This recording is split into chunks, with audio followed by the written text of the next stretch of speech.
ప్రకృతి విపత్తులతో ప్రజలంతా తీవ్రంగా నష్టపోయి అల్లాడుతుంటే ప్రభుత్వం కనీస స్థాయిలోనూ స్పందించలేదని తెలుగుదేశం అధ్యక్షుడు చంద్రబాబు అన్నారు.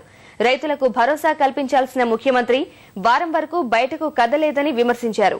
విశాఖ జిల్లాలో ముంపు బారిన పడిన ప్రాంతాలను ఆయన పరిశీలించారు.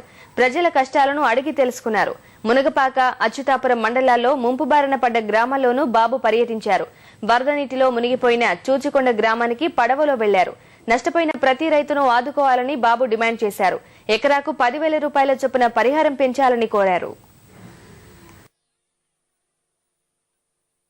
మీరు ఉండడానికి కూడా ఇల్లు లేకుండా, తినడానికి తిండి లేకుండా, పశువులు చనిపోతూ, కోళ్లు చనిపోతూ, మీ కళ్ల ముందు వేసిన పంట పూర్తిగా నాశనం అయిపోతే ఈ దౌర్భాగ్యం అనే ప్రభుత్వం ఏమీ పట్టించుకోకుండా పోవడం చాలా దుర్మార్గం. కనీసం ఈ ప్రభుత్వం వచ్చి నిర్దిష్టమైన హామీనిచ్చి మేము ఆదుకుంటామని చెప్పవలసిన ప్రభుత్వం చాలా నిర్లక్ష్యంగా ప్రవర్తించారు. మీరు ఢిల్లీలో షికార్లు కొట్టారు, ఇప్పుడు సచ్చారా బతికారా అని చూస్తున్నారు తప్ప సహాయం చేయడానికి కూడా రావడం లేదు. ఇది న్యాయమని వాళ్ళు అడుగుతున్నా.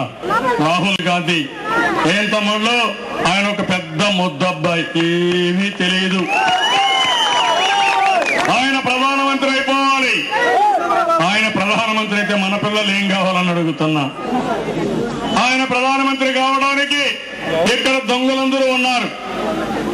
ఒక ఆయన వైఎస్ఆర్ కాంగ్రెస్ నాయకుడు, ఇంకొక ఆయన టీఆర్ఎస్ నాయకుడు, ఇంకొక ఆయన ఇక్కడనే ఉత్తరాంధ్రలో పుట్టాడు, చెడబుట్టాడు బొత్స.